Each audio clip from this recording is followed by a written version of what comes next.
Les promoteurs des différentes stations-service étaient en face du gouverneur pour les tenir informés des mesures prises par les autorités régionales. Nous avons la preuve que près de 60% du carburant qui est vendu aux terroristes part de Niamey. Part de Niamey. Et si ça part de Niamey, ça part de vos stations. Les promoteurs des stations-service répertoriés au niveau de la région de Niamey, vous êtes 54. Et tenez-vous bien, dans la ville de Niamey, à cette date, nous avons 339 stations-service. En 2023, il y a eu un arrêté du ministre d'État, ministre de l'Intérieur, qui interdit la vente de plus de 50 litres d'essence et de gasoil en bidon. Il s'agit de mesures sécuritaires que le CRS, Conseil régional de sécurité, se doit de faire respecter pour des questions sécuritaires, pour briser la chaîne logistique en direction des terroristes.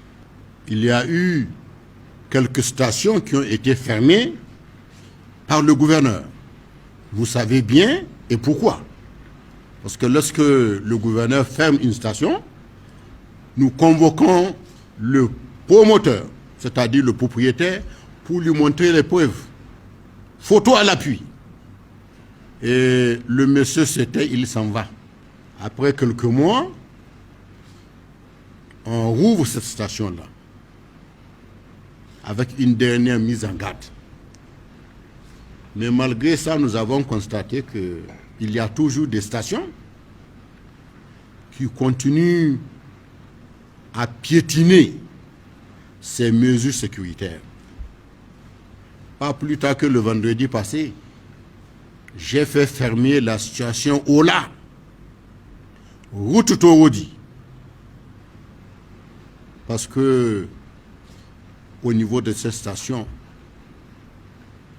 du carburant est servi et transporté en zone rouge au profit des terroristes.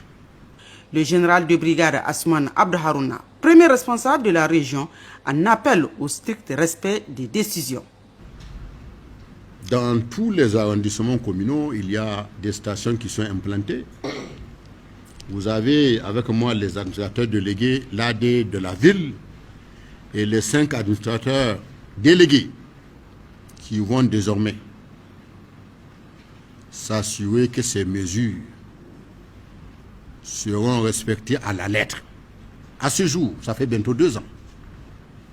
Mais il y en a par contre qui sont régulièrement dans l'irrégularité, qui sont régulièrement en train de frauder du carburant en direction des zones interdites. Nous allons faire appel à votre esprit patriotique, à votre esprit de civisme, pour vous demander d'arrêter. Celui qui n'arrête pas, la prochaine fois que nous allons fermer la station, lui-même va aller en prison pour complicité avec l'ennemi. Vous avez le devoir de savoir ce que font vos pompistes. Nous allons vous donner tous un délai d'1 mois pour que chacun installe au niveau de sa station une caméra de surveillance qui servira au promoteur pour son propre contrôle et qui servira au CRS également pour des contrôles. Celui qui, au bout d'1 mois, n'installe pas de caméra de surveillance dans sa station ou dans ses stations, on ferme la station.